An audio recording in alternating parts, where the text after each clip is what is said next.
হাজেরা খাতুন নোয়ামিয়া রতন মোল্লার 7 ভাইয়ের বড় আদরে সেজ বোন।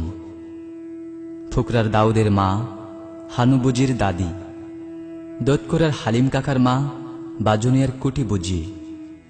7 ভাই বেশি আদর করতেন আমার দাদিকে। খুব কাছাকাছি নদীর এপার ওপার ব্যবধানে বাবার বাড়ি আর শ্বশুর বাড়ি। দাদার কোনো আপন ভাই ছিল না। বাবাও 6 বোনের 1 ভাই।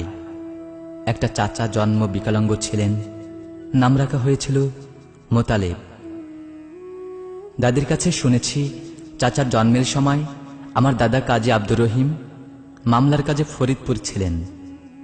চাচার জন্মের খবর শুনি বাড়ি এলেন। সন্তান প্রাপ্তির আনন্দ যতটা না ছিল, মনোকষ্ট ছিল তার চেয়ে ঢের বেশি।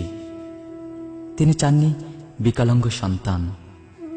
ফরিয়াদে জানালেন প্রভুর কাছে হাত তুলে, দিলেই যদি, বিকলাঙ্গ কেন খোদা, তোমার জিনিস তুমি কবুল করে নাও। দেরি আর করতে হলো না। ভোর রাতে চাচা মারা গেলেন। আতর ঘরে দাদি আমার হতবাক। বড় হয়ে দেখেছি বাড়ির পূর্ব পাশে জোড়া আম গাছ, বাবা এবং চাচার নামে। দাদি খুব শখ করে ছেলে মেয়েদের নামে এক একটা আম গাছের নামকরণ করেছিলেন। আছে আর গাছ একেবারে রাস্তার পাশে।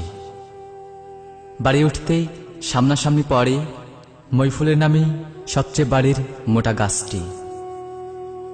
পাশে খোকনের গাছটা, একমাত্র ছেলের প্রথম ছেলে। একটু দক্ষিণী জোড়া আম গাছ, 2 ছেলের নামে। ল্যাংড়া আমের গাছটা মজিবরের।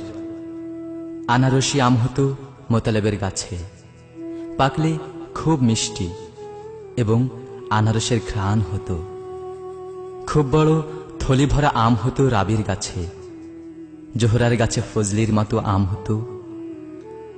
আরো এক জোড়া গাছ রিজিয়া আর সাজুর।